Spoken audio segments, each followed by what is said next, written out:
할렐루야. 오늘도 함께 예배하는 사랑하는 모든 가족들에게 하나님의 은혜와 능력과 평강, 복이 넘치기를 주님의 이름으로 축원합니다.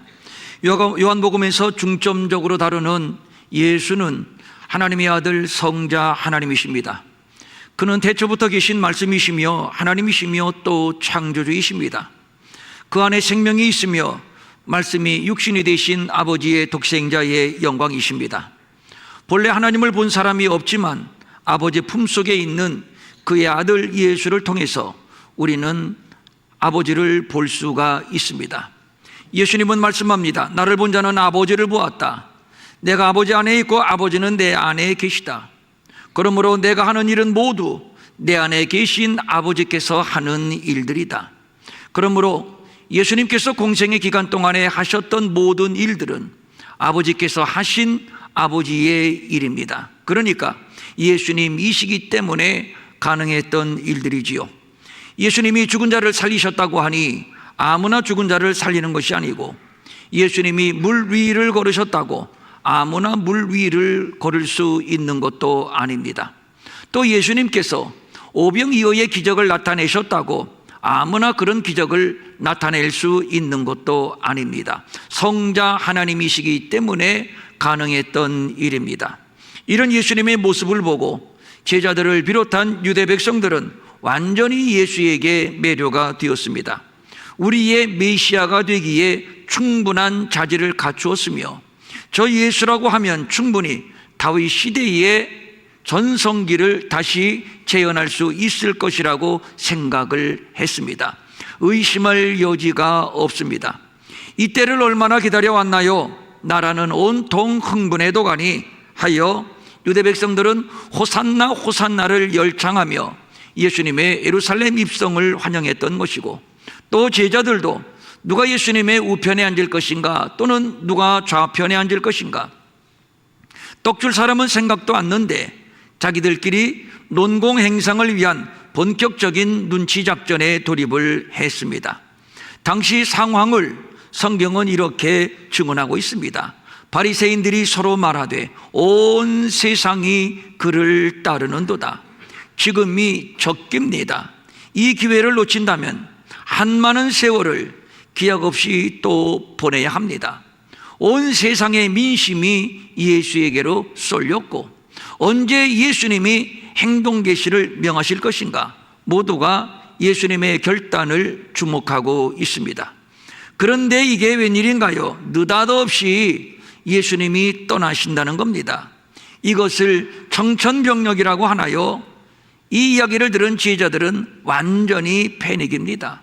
다 버리고 예수에게 자기들의 모든 인생을 걸고 예수를 쫓아 여기까지 왔는데, 분위기는 무르익어 예수님의 결심하기만 하면 예수님은 이스라엘의 왕이 되실 것이고, 자기들은 요직을 서로 나누어 갖는 꿈에 그리던 그날이 바로 코앞에 다가왔는데, 그런데 예수님은 아랑곳하지 않고 떠나신답니다. 그래서 제자들은 근심과 염려가 쓰나미처럼 밀려오게 되었던 겁니다. 그러나 예수님의 생각은 좀 다른 차원입니다. 예수님이 떠나시면 본격적으로 제자들에게 핍박이 있게 될 겁니다. 예수님은 이것을 내다보셨고 이것을 우려하고 계신 겁니다. 세상이 너희를 미워하면 제자들아, 너희보다 먼저 나를 미워한 줄 알아. 이제 예수님이 떠나시면 제자들은 미움을 받게 될 것인데, 여기에서 말하는 미움이라고 하는 단어는 박해, 혐오, 배척, 적개심, 복수 이런 등등의 의미를 가지고 있습니다. 그러니까 제자들이 당하게 될 핍박의 강도가 어느 정도인지 충분히 추측할 수가 있습니다. 예수님은 또 이런 말씀을 하십니다. 사람들이 너희를 출교할 뿐만 아니라 이르면 무릇 너희를 죽이는 자가 생각하기를 이것이 하나님을 섬기는 일이라 할 것이다. 하나님의 일을 빙자해서 저들을 출교할 것인데, 여기에서 말하는 출교는 유대교에서 쫓아내는 것을 의미하는 말입니다. 이것은 종교적으로나 사회적으로나 사형 선고나 마찬가지일 정도로 매우 가혹한 형벌입니다. 가정에서 쫓겨나고 사회에서 쫓겨나고, 이것이 바로 고아지요. 제자들은 졸지에 고아 신세가 되는 겁니다. 그래서 예수님이 내가 너희를 고아와 같이 버려두지 않을 것이라고 말씀하셨던 것인데, 예수님이 떠나시면 제자들은 영락없이 고아 신세가 되고 말 것입니다. 그래서 보라, 너희가 다 각각 제 곳으로 흩어지고 나를 혼자 둘 때가 오나니 벌써 왔도다. 제자들은 뿔뿔이 흩어질 것입니다. 뜻을 이루지 못하고 실패한 제자들이 촬영하게 흩어지는 모습, 완전히 패잔병의 모습을 연상하게 됩니다. 제자들이 근심하며 흩어지는 것은 어쩌면 당연한 일입니다. 예수님께서 제자들과 함께 계실 때에 풍랑을 잠잠케 해 주셨고, 또 오병이어로 배고픔을 해결해 주셨고, 아프면 고쳐 주셨고, 또 바리새인이나 사두개인들이 공격을 하면 예수님은 언제나 제자의 편이 되어 주셔서 제자를 옹호하시고 제자를 변호해 주셨습니다.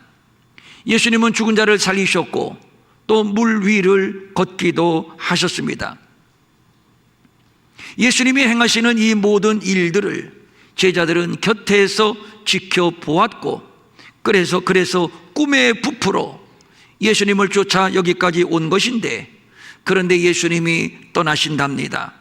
제자들에게 허탈감, 허망함, 심지어 배신감까지 밀려오는 것은 당연하다 할 것입니다. 이제는 아무도 제자들의 편을 들어주지 않는 고아 신세, 여기에다가 출교, 또 여기에다가 환난과 핍박이 제자들을 덮치게 될 것이니 감당하기 힘든 두려움이 쓰나미처럼 제자들에게 밀려오는 겁니다. 이런 상황에서 예수님이 말씀합니다. 제자들아, 지레건 먹지 마라. 내가 너희들에게 겁을 주기 위해서 이런 말을 하는 것이 아니야. 내가 이것을 너희에게 이름은 너희로 실족하지 않게 하려 함이다. 그렇습니다. 예수님이 떠나시는 것, 그리고 환난과 핍박이 제자들에게 있게 될 것을 말씀하는 것은 제자들에게 겁을 주고 공포감을 유발시키기 위해서가 아닙니다. 제자들이 실족하지 않게 위해서 미리 말씀하시는 겁니다. 그렇다면 대안 없이 이런 말씀을 하지 않았을 겁니다. 예수님에게는 비장한 대안이 있을 겁니다. 너희는 마음에 근심하지 말라. 하나님을 믿으니 또 나를 믿으라고 말씀한 것, 내가 너희를 고아와 같이 버려두지 않을 것이라고 말씀한 것, 그리고 내가 너희를 실족하지 않게 할 것이라고 말씀한 것, 이렇게 말씀하신 것이 어떤 의도, 어떤 대안을 가지고 말씀하신 것일까요? 그것은 바로 보혜사 성령님이십니다. 내가 너희에게 실상을 말하노니, 사실을 말하노니, 참말을 말하노니, 내가 떠나가는 것이 너희에게 유익이라. 내가 떠나가지 아니하면 보혜사가 너희에게로 오지 아니할 것이요, 가면 내가 그를 너희에게로 보낼 것이다. 그리하여 지금은 너희가 근심하나 내가 다시 너희를 보리니. 지금 너희는 근심하지만 이제 곧 얼마 있지 않으면 다시 보게 될 것이야. 그때가 되면 너희는 마음이 기쁠 것이요 너희 기쁨을 빼앗을 자가 없으리라. 아주 이별이 아니라는 겁니다. 이제 곧 예수님이 다시 올 것이며 다시 만나는 기쁨을 제자들이 누리게 될 것이랍니다. 바로 이것입니다. 예수님이 제자들의 곁을 떠나는 것이 유익이라고 말씀하신 이유는 떠나야 보혜사 성령님이 오실 것이며, 그 보혜사 성령님을 통해서 예수님을 다시 보게 될 것이며, 그때가 되면 지금의 너희의 근심이, 염려가, 두려움이 도리어 기쁨이 될 것이기 때문입니다. 그러면 어째서 보혜사 성령님이 오시면 제자들의 근심이 도리어 기쁨이 되는 것일까요? 이 문제를 풀기 위해서는 우선 보혜사 성령님이 누구인지, 보혜사 성령님에 대한 지식을 먼저 갖추어야 합니다. 조금 있으면 너희가 나를 보지 못하겠고 또 조금 있으면 나를 보리라 하시니, 이 말씀을 우리는 주목합니다. 조금 있으면 너희가 나를 보지 못한다. 이 말씀은 이제 곧이어 예수님이 죽으실 겁니다. 물론 부활하실 것이지만, 부활하셔도 예수님은 더 이상 육신을 입고 세상에 계시지 않습니다. 다시 하늘로 올라가실 겁니다. 그래서 조금 있으면 제자들은 예수님을 보지 못하게 될 것이라고 말씀하신 겁니다. 그런데 또 조금 있으면 나를 보게 될 것이라고 말씀합니다. 예수님은 볼 수 없는 하늘로 이미 승천하셨는데 어떻게 다시 보게 된단 말인가요?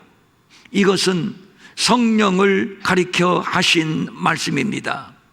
여기에서 성령님의 본질이 언급됩니다. 진리의 성령이 오시면 그가 너희를 모든 진리 가운데로 인도할 것이다. 성령을 진리의 성령이라고 말하고 있음을 우리는 주목합니다.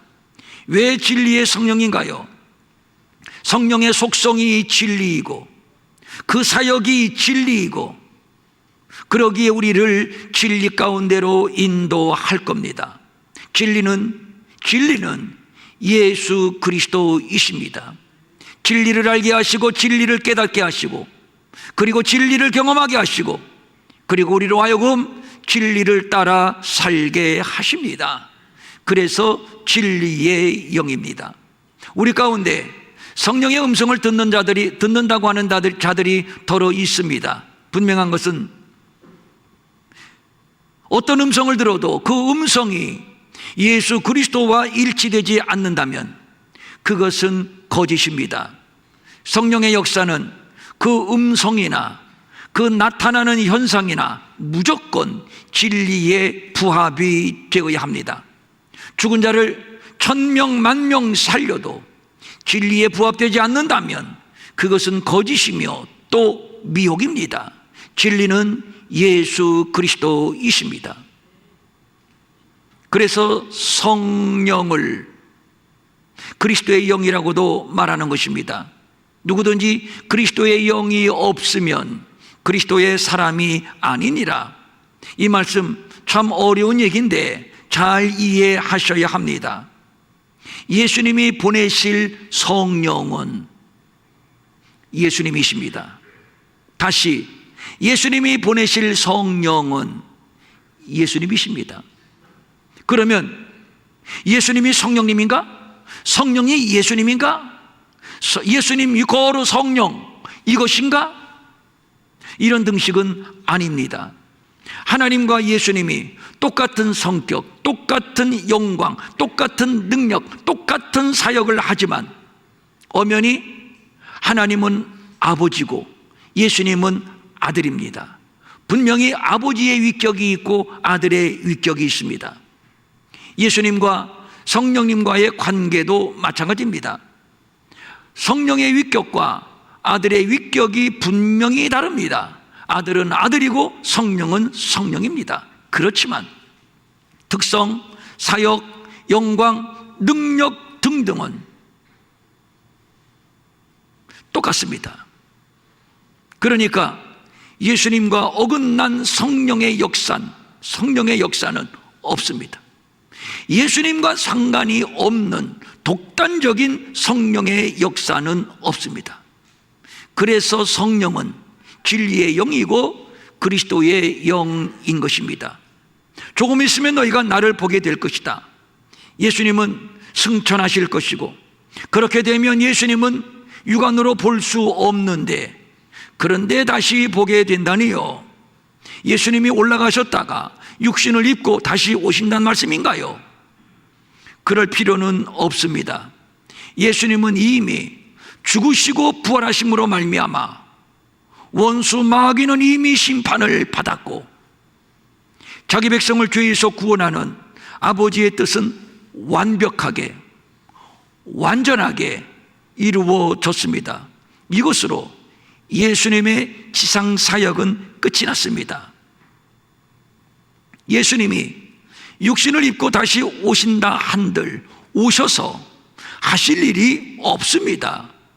그러므로 예수님이 육신을 입고 다시 오신다는 것은 아무런 의미가 없는 일입니다. 오실 이유도 없고 오실 필요도 없고 오셔도 하실 일이 없고. 그러면 또 이런 생각을 할 수가 있습니다. 다시 오실 것이라면 굳이 예수님이 하늘로 올라가실 필요가 있었는가? 그냥 이 땅에 남아 계시면 되지. 승천하시고 또다시 성령님을 보내시는 이 복잡한 과정을 밟으실 필요가 있었는가? 아닙니다. 예수님은 승천하셔야 합니다. 그래야 예수님의 승리가 종지부를 찍는 것이기 때문입니다. 원래 계시던 곳으로 복귀하지 않으시면 예수님의 사역은 미완성입니다. 그래서 원래 계셨던 그곳으로 복귀하심을 통해서 예수님은 승리하셨고 사역이 완성되었음을 선포하는 겁니다. 예수님이 육신을 입고 계속 세상에 머무셨다면 한정된 장소, 한정된 사람에게만 역사하시게 됩니다. 예수님이 육신을 입고 세상에 계실 때 갈릴리를 주 무대로 사역하셨고 그리고 몇 차례 예루살렘에 오고 가신 것이 전부입니다. 예수님은 유대인과 이방인을 구원하러 오신 온 세상의 구주이십니다. 그러므로 한정된 장소에 머물어서 한정된 사람만 만나고 한정된 사람만 구원하는 것, 이것은 하나님의 뜻이 아닙니다. 예수님이 이 땅에 오신 의미가 없습니다. 제한된 공간에 묶여있는 예수님이 아닌 예루살렘과 온 유대와 사마리아와 땅끝으로 제한받지 않고 일하시는 육신을 입은 예수님이 아닌 영으로 오신 예수님이 필요합니다. 육신을 입은 예수님이 아닌 영으로 오시는 예수님이 필요합니다. 왜냐하면 예수님은 유대인만을 구원하시는 구주가 아니라 온 세상 모든 백성들을 구원하는 온 세상의 구주이시기 때문입니다. 그리고 또 중요한 것은 예수님이 육신을 입고 세상에 계실 때 행하셨던 모든 일들은 예수님이 하나님의 아들이시기 때문에 나타내실 수 있는 일들이었습니다. 안 믿을래야 안 믿을 수 없는 증거들을 예수님은 충분히 나타내셨습니다. 그렇다면 예수님은 하나님의 아들이시면서 성자 하나님이시구나. 예수님은 우리의 구주시구나. 당연히 믿어야 정상입니다. 말씀을 드렸습니다만 물 위를 걷는 일, 죽은 자를 살리는 일, 오병이어로 5,000명을 먹이는 일, 풍랑을 잔잔케 한 일 등등은 예수님이 하나님이시요 하나님의 아들이시요 창조주이시기 때문에 가능한 일들입니다. 예수님께서 바람과 풍랑을 잔잔케 하셨을 때 제자들이 한 얘기가 이겁니다. 그가 누구이기에? 저 예수라고 하는 사람이 누구냐? 도대체 누구이기에 바람도 바다도 순종하는가? 도저히 사람으로서는 할 수 없는 일, 그래서 제자들이 궁금합니다. 도대체 저분이 누구냐? 도대체 저 예수라고 하는 자가 누구냐? 누구긴요? 누구긴요? 바다도 창조하시고 바람도 창조하시고 풍랑도 창조하신 창조주이시요, 이 창조주 앞에 피조물은 당연히 순종하는 것입니다. 안 믿을래야 안 믿을 수 없습니다. 당연히 믿어야 합니다. 믿어야 정상입니다. 되레 안 믿는 것이 이상하지요. 예수님은 육신을 입은 하나님의 아들이시며 우리의 구주가 되심 충분히 입증이 되었습니다. 그런데 이상해요. 이상해요. 안 믿습니다. 안 믿을 이유가 없는데, 믿을 만한 이유가 충분한데 안 믿습니다. 끝까지 안 믿습니다. 예수님께서 한 중풍병자를 보시고 내 죄 사함을 받았느니라 말씀하셨습니다. 그랬더니 그 장면을 지켜보고 있는 서기관들이 속으로 궁시렁댑니다. 이것은 신성모독이야? 네가 감히 뭔데? 하나님만이 죄 사할 수 있는 하나님의 독점적인 사역을 네가 감히 행할 수 있단 말이냐? 이에 대해서 예수님이 말씀합니다. 인자가 세상에서 죄 사하는 권능이 있는 줄을 너희로 알게 하려 하노라. 어떻게 쓰든지 예수님은 당신이 죄 사하는 권세가 있는 세상의 구주이심을 계속적으로 알려주시고 보여주시고 계시하시는데, 그런데 결론은 안 믿습니다. 급기야는 예수를 십자가에 못 박습니다. 끝까지 믿지 않아요. 드디어 예수님이 부활하셨습니다. 예수님의 무덤을 지키고 있는 경비병들이 깜짝 놀랐습니다. 지진이 나고 무덤의 문이 흔들리고 열려지고 예수님이 부활하고, 이게 보통 일인가요? 하여 제사장에게 달려갑니다. 제사장님, 큰일 났어요. 예수님이 생전에 부활한다고 큰소리 떵떵 치시더니 역시 부활하셨어요. 살아나셨어요. 이 이야기를 들은 대제사장들, 아무에게도 발설하지 마 하면서 부스럭부스럭 돈 몇 푼 꺼내서 덥석 손에 쥐어주고, 비밀을 지켜야 돼. 사람들이 예수님의 시신이 어디 갔느냐고 물으면 그냥 졸다 보니까, 눈 떠보니까, 졸다가 눈 떠보니까, 아 글쎄 제자들이 와서 예수님의 시신을 훔쳐갔어, 그렇게만 말해. 돈 몇 푼으로 입막음을 시도했습니다. 손바닥으로 하늘을 가리지 그게 가려집니까? 그는 목수의 아들이 아니냐? 감히 천박한 목수의 아들이 어떻게 하나님의 아들이 될 수 있단 말이냐? 어떻게 우리의 메시아가 될 수 있단 말이냐? 하면서 예수를 배척한지라. 예수가 자기 땅에 왔으나 자기 백성이 영접하지 않습니다. 예수님도 얼마나 답답하셨는지, 너희가 나를 보고도 믿지 아니하는구나. 나를 보고도, 하나님의 아들 나를 보고도 나를 믿지 아니하는구나. 예수님이 승천하시고 그리고 보혜사 성령님을 보내셔야만 하는 아주 핵심적인 메시지가 여기에 있습니다. 안 믿는 이유가 있습니다. 왜 안 믿죠? 안 믿어지니까. 제가 오래전에 조선족에게 그렇게 예수 믿으라고 얼마나 공을 들여서 전도했는가 모릅니다. 앉아서 잘 듣더라고요. 그래서 오늘 이 친구 구원했나 보다.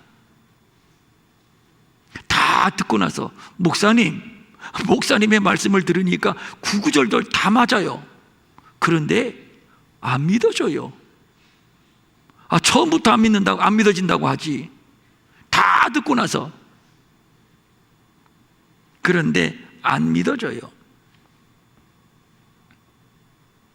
믿어야 하는 이유를 몰라요. 왜 그런지 아십니까? 아무도 안 믿어요. 아무도 안 믿어요. 그 중에 더러는 좀 믿어야 되는데 아무도 안 믿어요. 왜 그런지 아십니까? 아직 믿음의 시대가 열리지 않았기 때문입니다.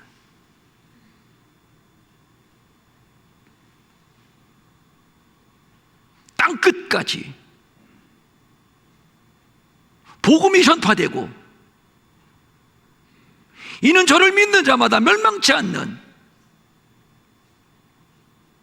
이 믿음의 새 시대가 아직 열리지 않았습니다. 예수님이 오시면 뭐합니까? 안 믿는데. 죽고 부활하시면 뭐합니까? 안 믿는데. 관건은 믿음입니다. 안 믿어지는데. 믿을 필요가 없다고 하는데 관건은 믿음. 그러므로 성경은, 이 믿음은 성령으로 말미암아 주어지는 은혜, 성령으로 말미암아 주어지는 선물이라고 말씀하고 있는 겁니다. 그러므로 믿음의 시대는 성령을 통해서 열려지는 것입니다. 진리의 성령이 오시고, 그리고 진리의 성령이 우리 안에 계셔서 우리에게 이 진리를 가르쳐 주시고 진리로 이끌어 주시고 진리를 믿게 하셔야 믿어질 수 있는 것, 이것은 성령의 역사입니다. 그래서 지금은 성령 시대라고 말을 하는데 좀 더 구체적으로 이야기해서 지금은 믿음의 시대입니다. 성령으로 말미암아 드디어 믿음의 시대가 열린 겁니다. 예수님 시대의 사람들이 끝내 예수님을 몰랐던 것, 끝내 예수님을 배척했던 것, 끝내 예수님을 십자가에 못 박아 죽였던 것, 그것은 예수님이 믿어지지 않았기 때문에, 그래서 불가피한 일들, 자연스러운 일이었습니다. 그런데 이 믿음은 땅에 속한 것이 아니라 하나님께 속한 것이요, 성령을 통해서 우리에게 은혜로, 선물로 주어지는 것입니다. 예수님이 살아계셨을 때에는 그렇게도 안 믿고 예수를 십자가에 못 박아 죽인 패역한 인생들이었는데, 그런데 성령의 충만함을 받은 제자들이 나가서, 제자들 어떤 제자들인지 우리가 알잖아요. 신통치 못해요. 변변치 못해요. 그런데 그 제자들이 나가서 당신들이 예수를 십자가에 못 박아 죽였으나 하나님께서 그 아들을 다시 살리셨소이다. 그리하여 그 예수는 우리의 주님이시요 우리의 구주가 되셨소이다. 외치니까 이전과는 다른 전혀 뜻밖의 반응이 나타납니다. 그들이 이 말을 듣고 마음에 찔려. 유대 백성들, 예수님의 말씀을 직접 들었음에도, 예수님이 나타내시는 기적과 표적을 직접 보았음에도 한 번도 마음에 찔린 적이 없습니다. 한마디로 말하면 은혜를 받은 적이 없다는 얘기죠. 그런데 변변치 못한 제자들이 나가서 한마디 외칠 때 마음에 찔려. 베드로와 다른 사도들에게 물어 이르되, 형제들아, 그러면 우리가 어찌해야만 좋단 말인가? 어찌해야 한단 말인가? 그때 그 말을 듣고 세례를 받은 자의 수가 3,000명에 이르게 됩니다. 예수를 보고도 안 믿는 자들이 예수님이 떠나시고 대신 조금 신통치 못한 제자들이 나가서 외쳤을 뿐인데, 그런데 어떻게 이런 반전이 일어날 수 있었나요? 이것이 바로 성령으로 말미암은 믿음의 시대의 개막입니다. 성령으로 말미암은 믿음의 시대의 도래. 그래서 우리는 이 성령으로 말미암아 성경 66권이 모두 하나님의 살아계신 말씀인 줄로 믿어지고, 육안으로 한 번도 본 적이 없는 하나님이 살아계신 나의 하나님으로 믿어지고, 예수가 그리스도여 하나님의 아들이심이 믿어지고, 그리고 영과 진리로 예배할 때가 원하니 곧 이때라. 우리는 언제 어디서든지 자유롭게 하나님 앞에 나아가 예배를 드림으로 하나님의 영광을 대면할 수 있게 되었고, 그리고 복음의 역사가 바람처럼 불처럼 열방으로 뻗어나가 수많은 영혼들이 예수 믿고 구원받는 부흥의 새 시대가 열렸으니 무엇입니까? 바로 성령의 역사입니다. 그래서 예수님이 하늘로 올라가시지 않았더라면 어떡할 뻔했지? 예수님이 성령님을 보내주시지 않았더라면 어떡할 뻔했지? 그래서 예수님께서 생전에 내가 너희 곁을 떠나는 것이 오히려 너희에게 유익이라 하신 말씀이 바로 이 뜻이로구나. 우리는 그 말씀의 의미를 깨닫게 되는 겁니다. 그래서 두려움과 불안에 휩싸여 어쩔 줄 몰라 하는 제자들에게 예수님은 말씀합니다. 내가 진실로 너희에게 이르노니 너희는 곡하고 애통하겠으나 세상은 기뻐하리라. 왜 기뻐합니까? 세상은 사탄이 왕노릇하는 어두움의 세상, 당연히 세상은 예수님을 대적하지요. 예수님을 잡아 죽이고, 그래서 저들은 그렇게도 춤추고 잔치를 벌이고 기뻐하고 좋아했던 것이죠. 그러나 너희가 지금은 근심하지만 이 근심이 곧 이어 너희에게 기쁨이 될 것이다.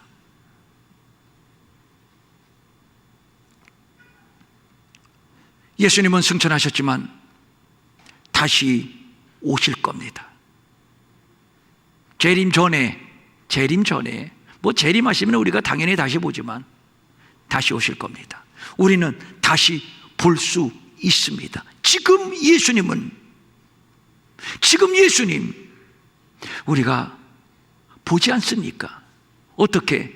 진리의 성령을 통해서, 어떻게? 그리스도의 영을 통해서 그분이 여기 계시고 우리와 함께 하시고 날마다 우리에게 진리를 가르쳐 주시고 진리를 이끌어 주시고 날마다 진리를 경험하게 하시고 승리케 하시니 너희의 근심이 도리어 기쁨이 될 것이다. 그가 오시면 우리를 그와 같이 버려두지 않을 겁니다.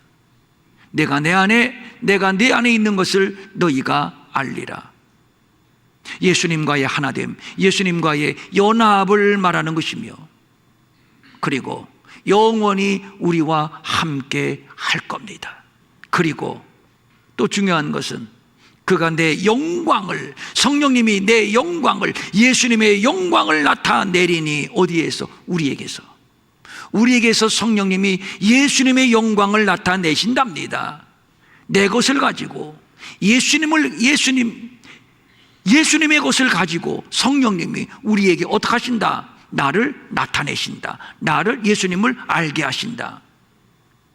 자, 성령님은 우리 안에 계셔서 예수님의 영광을 나타내십니다. 무슨 얘기입니까? 날마다 예수의 이름으로 승리하게 하시고 날마다 열매를 맺어 그리스도를 닮게 하시고, 날마다 예수로 말미암아, 그 복음으로 말미암아 하나님 나라의 부흥을 경험하게 하시고, 이것이 성령으로 말미암아 성도가 누리는 영광입니다. 그래서 근심이 기쁨으로 바뀌게 될 것을 예수님이 말씀하신 겁니다. 이 기쁨이 얼마나 강력한 기쁨인지 너희 기쁨을 빼앗을 자가 없으리라. 중요한 얘기입니다. 성령 받아서 아이고 아무개는 방언 안 돼, 아무개는 예언도 안 돼, 와 아무개는 손만 얹어 기도하면 병든 자가 벌떡벌떡 일어나는데, 와 아무개는 죽은 자도 살렸대. 이런 현상이, 이런 은사가 충분히 나타날 수 있습니다만 성경은 그것으로 인해서 너희에게 기뻐할 것이라고 말씀하지 않습니다. 성령님이 오시면 그 성령을 통해서 우리가 예수를 보게 되고, 예수를 경험하게 되고, 예수를 닮아가게 되고, 예수의 열매를 맺게 되고, 예수의 복음을 전파하게 되고, 예수의 이름으로 승리하게 되고, 이것을 오늘 본문은 기쁨이라고 말하고 있으며, 이 기쁨을 너희에게서 빼앗을 자가 없으리라. 자, 이제 정리를 합니다. 예수님이 오셔서 십자가를 지고 부활하시고 우리의 구원을 다 이루셨지만, 그러나 아직 베일에 가려졌습니다. 베일에 가려졌습니다. 아직도 모릅니다. 아직도 안 믿습니다. 그런데 성령님이 오셔서 이 베일을 걷어내셨습니다. 그러고 보니까 예수님이 보입니다. 아, 하나님의 아들이시구나. 아, 나를 위해서 십자가에서 죽으시고 부활하셨구나. 아, 저를 믿으면 영생을 얻는구나. 아이쿠, 예수님, 당신은 나의 주님이십니다. 나의 구주이십니다. 그 기쁨, 그 감사. 그래서 성경은 말씀합니다. 나의 기쁨이 충만하리라. 우리는 성령으로 말미암아 예수님의 영광을 경험하고, 그 예수님의 영광 가운데 머물고,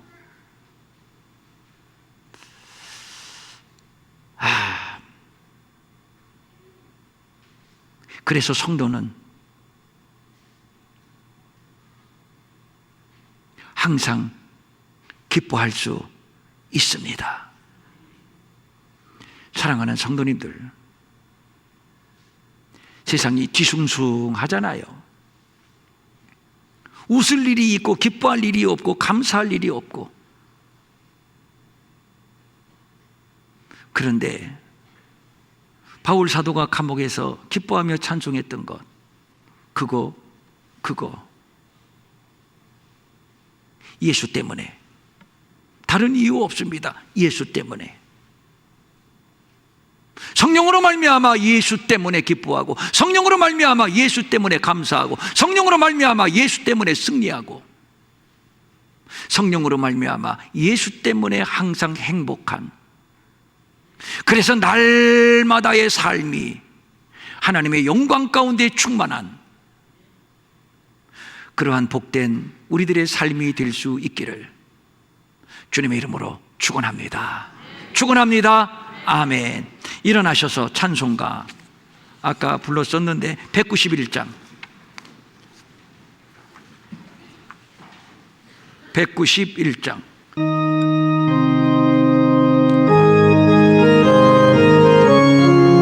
박수. 내가 매일 기쁘게 순례의 길 행함은 주의 팔이 나를 안보하며, 내가 주의 큰 복을 받는 참된 비결은 주의 영이 함께함이라. 아멘. 성령이 계시네. 할렐루야. 함께하시네. 좋은 일 걸으며 만나 기뻐하는 곳 주의 영이 함께함이라. 아멘. 전에 죄에 빠져서 평안함이 없을 때 예수 십자가의 공로 힘입어 그 말 아래 엎드려 참된 함께하니 아멘. 성령님 계시네 할렐루야 함께하시네. 좁은 길을 걸으며 만나 기뻐하는 것 주의 영이 함께합니다.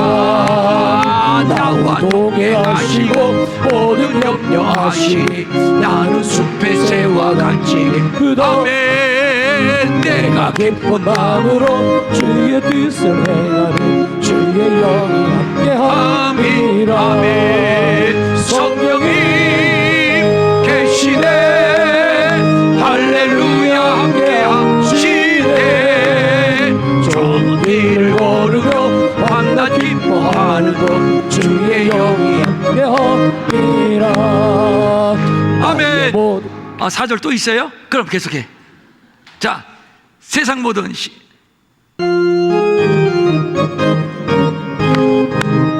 세상 모든 욕망과 나의 모든 정욕이 십자가에 이미 못을 박은데 아멘. 어두운 밤이 지나고 무거운 짐 벗으니 주의 영이 함께함이라. 아멘. 성령님 계시네 할렐루야 함께하시네. 좁은 길을 걸으며 만나 기뻐하는 것 주의 영이 함께함이라.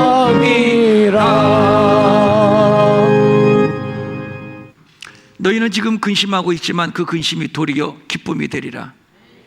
하나님이 뭐 금덩어리 하나 던져주실래나? 죽은 자를 벌떡벌떡 일으키는 그런 능력을 주실래나? 뭐 그 정도 돼야지 뭐 기쁨이라고 할 수 있나요?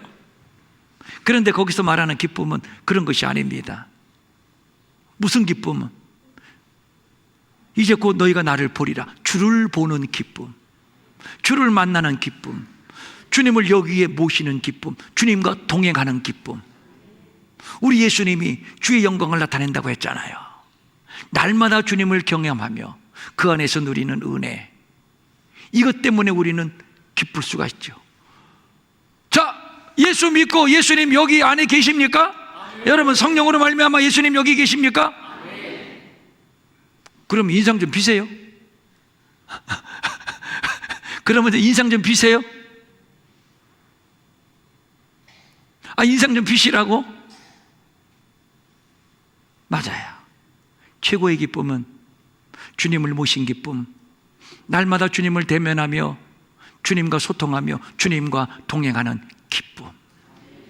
그래서 바울처럼 감옥에서도 찬양하고, 그래서 초막이나 빈들이나 내 주 예수 모신 곳이 그 어디나 하늘나라. 자, 그렇게 믿고 오늘도 기뻐하고 행복하실 분 다같이 아멘. 기도하겠습니다.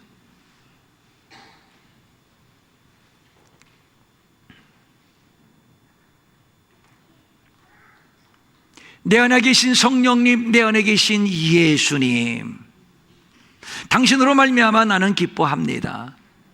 이 기쁨을 빼앗을 자가 없으리라. 할렐루야, 아멘.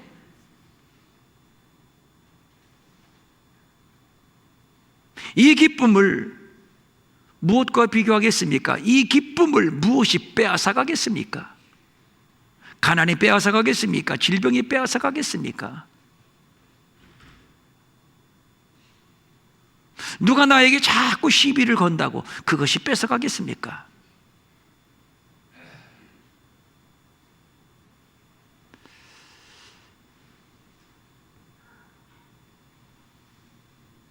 주님이 내 안에 계신 것 때문에 기뻐하고, 날마다 주님을 대면하는 것 때문에 기뻐하고,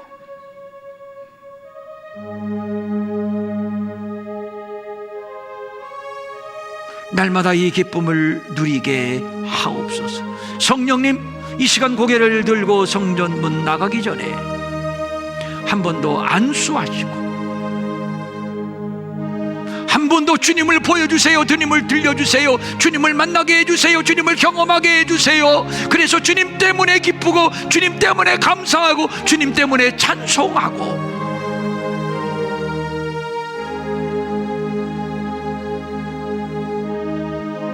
날마다 주의 영광 가운데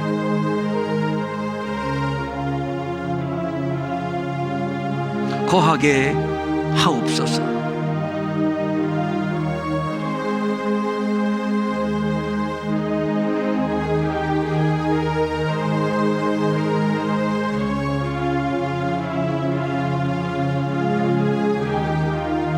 성령님, 진리의 영이여, 그리스도의 영이여,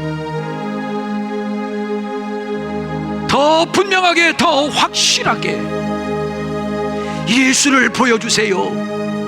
예수를 만나게 해주세요. 내가 예수 안에, 예수가 내 안에.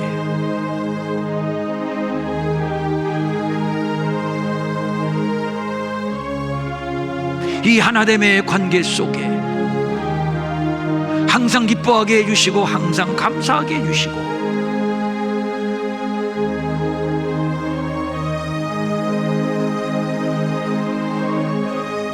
이 어둡고 패역한 세상을 살면서 승리케 하옵소서.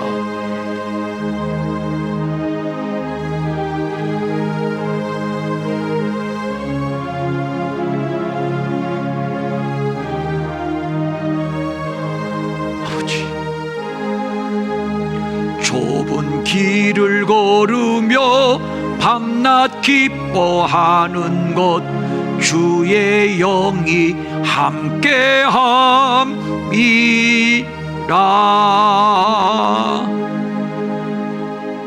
하나님 아버지 감사합니다. 오늘 주신 말씀 그렇군요.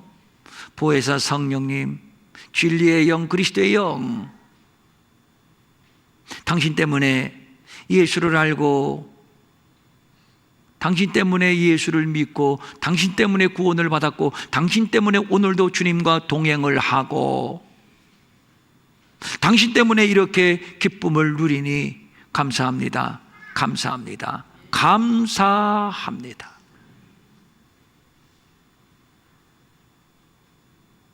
원하옵기는 이 기쁨을 빼앗기지 아니하게 하옵소서. 더 충만하게 날마다 더 충만하게, 더 강하게, 더 깊이 기름을 부어 주시옵소서. 간절한 소망을 가지고 각종 예물을 주님 앞에 올립니다. 주일헌금, 주정헌금, 11조, 감사헌금, 선교헌금, 구제헌금, 장학헌금, 그리고 사모님들을 섬기는 비전사나 특별선교헌금, 각종 예물을 주님 앞에 올려옵나니 하나님 아버지, 더 성령 충만, 더 그리스도로 충만, 더 기쁨으로 충만케 하옵소서. 영혼이 잘되고 범사가 잘되고 강건케 하옵시오며, 총선이 진행 중에 있습니다. 이 나라에 꼭 필요한 일꾼들이 세워지게 하여 주시옵소서. 마음은 원이지만 가진 것이 없어 드리지 못해 민망히 여기는 성도들을 위로하시고 저들에게도 물질 주셔서 한 가지로 주님 앞에 바치며 쓰며 도우며 사는 풍성함이 있게 하여 주시옵소서. 이제는 우리 주 예수 그리스도의 은혜와 하나님 아버지의 무한하신 사랑과 성령님의 감동하시고 위로하시고 안위하시고 능력 주시고 형통케 하시며 내 안에 계신 진리의 성령 그리스도의 성령으로 말미암아 예수 그리스도의 영광에 동참하는 사랑하는 모든 성도들 머리 위에 영원히 함께 하옵시기를 간절히 축원하옵나이다. 아멘.